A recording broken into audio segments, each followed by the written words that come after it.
বৌমা শাশুড়ির এই ঝগড়ার প্রধান কারণ হচ্ছে জেনারেশন গ্যাপ, ঠিক কিনা? শাশুড়ি এক জেনারেশনের আর বৌমা আরেক জেনারেশনের। শাশুড়ি ভাবে একরকম, বৌমা ভাবে আরেক রকম। শাশুড়ি চায় বউর উপর খবরদারি করতে, বউ চায় শাশুড়ির উপর খবরদারি করতে। এই ডমিনেটিং এর কারণে কিলাকিলি আছে না নাই? আহা, এটা ঠিক না।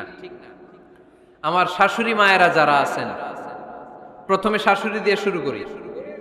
আমার মাইকের আওয়াজ যে ঘরগুলাতে যায়, আমার শাশুড়ি মাদেরকে বলবো, বউদের উপর অত্যাচার করবেন না। ছেলেরে প্রশ্ন করে, তোর কাছে তোর বউ বড় না আমি বড়? আছে না নাই? এটা একটা প্রশ্ন হইল। তোর বউ বড় না আমি বড়? দুইজনেই বড়। তো এক ছেলে সুন্দর উত্তর দিছে, আমার কাছে ভালো লাগছে উত্তরটা শুনে। এক মা প্রশ্ন করছে, তোর এতদিন আমি লালন পালন করে বড় করলাম, জীবন যৌবন তোর জন্য শেষ করলাম, আজকে বউ পাইয়া বউ তোর আপন হয়ে গেল? এবার ছেলে উত্তর দিছে, মা, আমার মুখ থেকে মা ডাক শোনার জন্য তুমি কি কষ্টটাই না করছো জীবনে। 10 মাস আমারে পেটে ধারণ করলা, খাইতে পারো নাই, বমি করছো, খালি ওষুধ খাইছো, তোমার পেট কেটে আমারে বের করা হয়েছে, 2 বছর আমারে দুধ খাওয়াইছো, পেশাব পায়খানা পরিষ্কার করেছো। বয়স যখন 3-4 তখন তোমার আমি মা ডাকছি, এই মা ডাকটা শোনার জন্য তুমি এত কষ্ট করছো। আর আরেকবারের মাইয়া এই ঘরে আইসাই তোমার মা ডাকা শুরু করছে। যেই মেয়েটা তোমারে মা ডাকে সে আমার আপন হবে না কেন মা?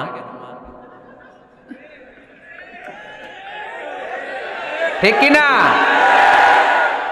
এই মা ডাক শোনার জন্য তুমি এত কষ্ট করলা, আমার লালন পালন করলা, 10 মাস পেটে ধরলা, পেশাব পায়খানা পরিষ্কার করলা, এরপরে মা ডাক শুনতে পারছো। আর আরেকবারের মেয়ে জানা নাই চিনা নাই এসেই তোমার ডাকা শুরু করছে মা।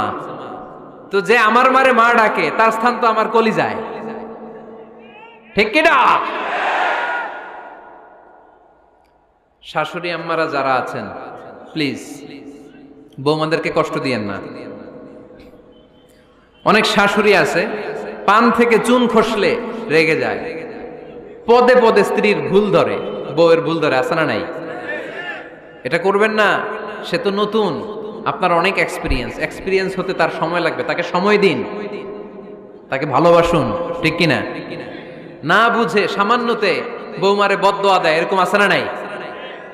কিন্তু বুঝতে চায় না, বৌমারে যদি বদদোয়া দেয় তাহলে তার নিজ ছেলের পরিবারের ক্ষতি, পেটে ধরা যে ছেলে, ছেলের পরিবারের কিন্তু ক্ষতি, তার আপন নাতি নাতনিদেরই ক্ষতি। আওয়াজ করে বলেন ঠিক কিনা?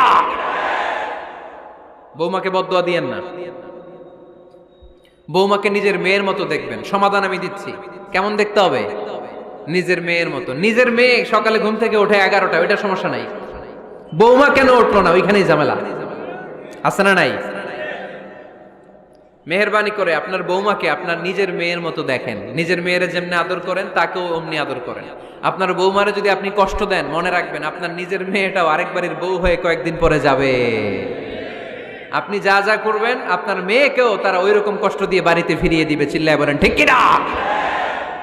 খবরদার, টিট ফর ট্যাট।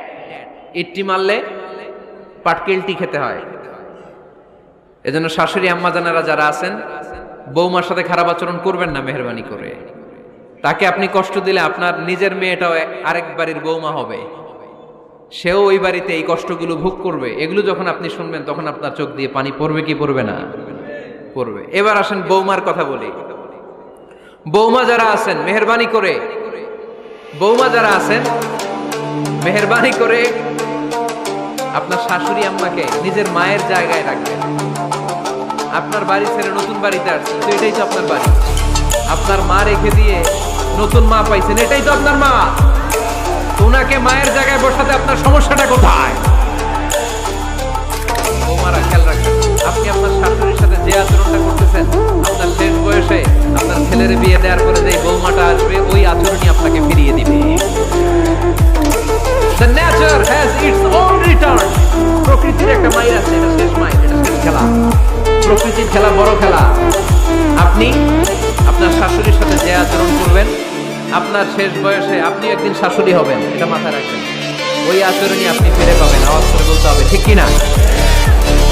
এজন্য 9 নম্বর পয়েন্ট হচ্ছে মিউচুয়াল রেসপেক্ট। সবাই যেন সবাইকে ভালোবাসে। দোষ ছাড়া মানুষ নাই, সবার দোষ আছে, আমরা যেন একে অন্যের দোষ না খুঁজি। বৌমারা, আপনাদের কেন যদি আমার মাইকের আওয়াজ যায়, অল্প কিছু টেকনিক অবলম্বন করলে আপনি আপনার শাশুড়ির মন জয় করতে পারবেন। শাশুড়িরা আসলে